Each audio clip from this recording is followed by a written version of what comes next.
Welcome sa ating YouTube channel, Main Chart Updates. For today, pag-uusapan naman natin, ito nga pong sinabi daw ni Maine Mendoza na ating nga pong pag-uusapan po ngayon at babasahin po natin. Ayon dito sa pinost ni ng ating mga kaaldab, ayon dito sa post nila, nagsorry daw itong si Maine sa mga tao. Ayon dito, Maine Mendoza nag-post tungkol sa issue at humihingi ng sorry. Bakit daw siya ang nagpapaniwanag? Hindi siya si Arturo Ataide na kumukuha ng 60 million sa opisina ng mga Diskaya. Yan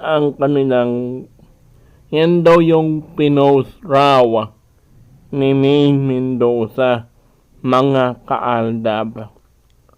Ngayon, alam mo ba, Maine, kung kayo po ay nakakapanood dito sa ating channel, sasabihin ko nga po sa inyo yung aking opinion dito.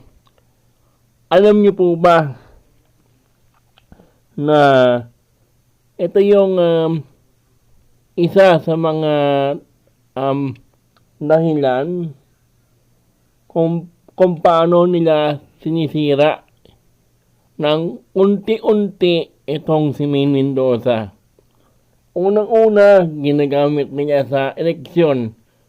Tuwing may eleksyon dito sa Pilipinas, taon-taon.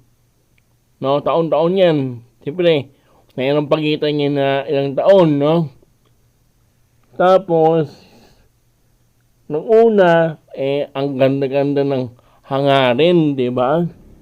Napakaganda ng mga sinabi, yung para bang akala mo, napakalinis ng mga Ataide. Yung para bang gustong-gusto nila na makatulong sa mga tao at saka doon sa mga taong gusto nilang lingkuran, yung mga kapwa natin Pilipino doon sa kanilang Distrito 1 ng Quezon City.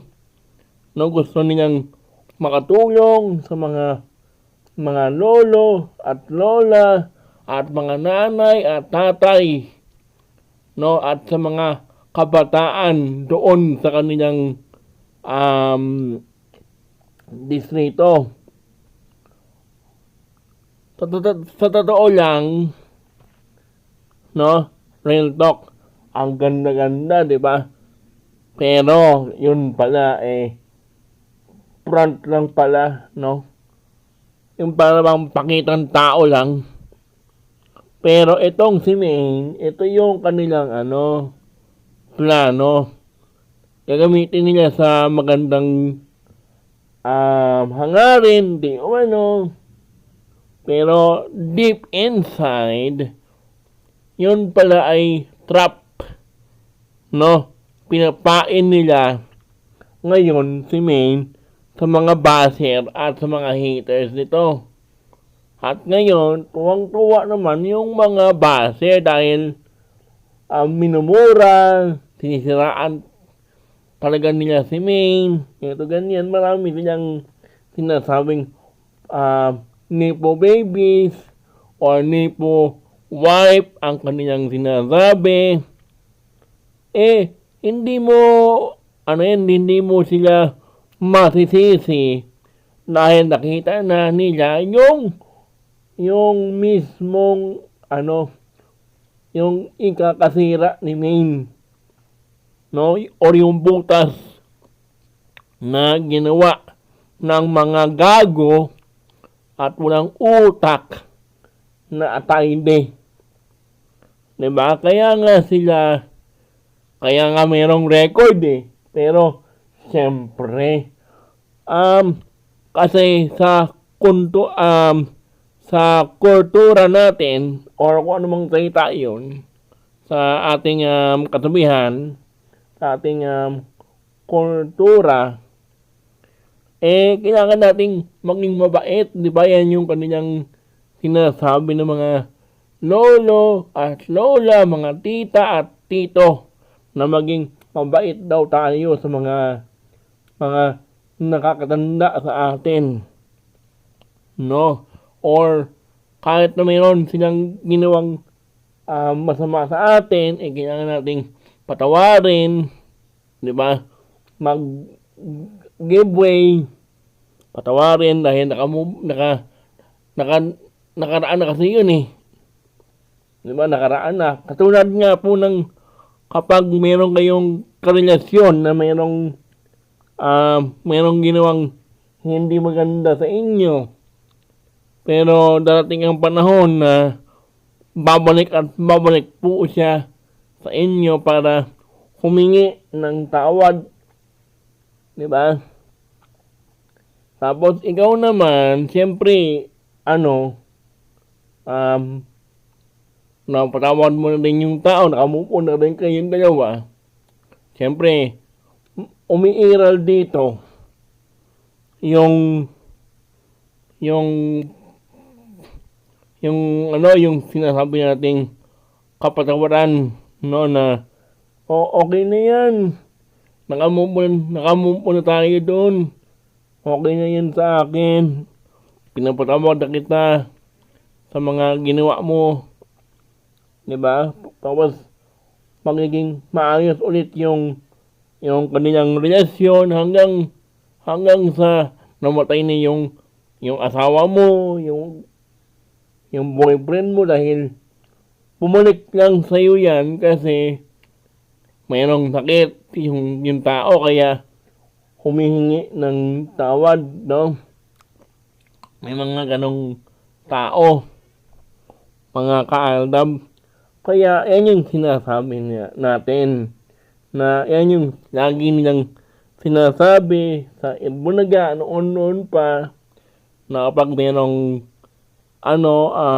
usapin patungkol sa forgiveness, kailangan daw patawarin yung mga may nakasala po sa atin. Yan yung kahinaan ng mga Pilipino. Kuminsan, tama naman yan. Minsan, para bang ginagamit na lang yung word na yan para basta alam nyo na yan, no? Mga kaaldab. Yan ang sinasabi natin, mga kaaldab, na ginagamit nila yung salitang magpatawad ka para maging mabait ka, para papunta ka sa langit, mga ganon, no, mga kaaldab. Dahil yan naman talaga yung tama, pero minsan inaabuso ng ilan yung kapatawaran, no? Pinapatawad natin yung mga tao, pero deep inside, gumagawa pa rin ng kalokohan, no? Maswerte na lang itong si Art Atayde na hindi siya nakulong ng matagal, no? Or yung habang buhay na pagkakakulong, no? Yung parang hanggang namatay na lang siya doon sa loob ng kulungan, no? Simula nung pumutok yung issue patungkol doon sa kidnapping issue niya noong way back 1992. Di po ba? At sabi niya, nagbago na. Di umano itong si Art matapos nun. Eto nga ulit sila. Iba naman ang ginagawa niya. Diba, kumukumpra naman ng ng pera ng taong bayan. O, magnanakaw ulit, diba? Same lang din doon sa nauna niyang issue, mga kaaldab. Hanggang dito na lang ang ating video. Don't forget to like, share, and subscribe for more updates kina Main at kay Alden.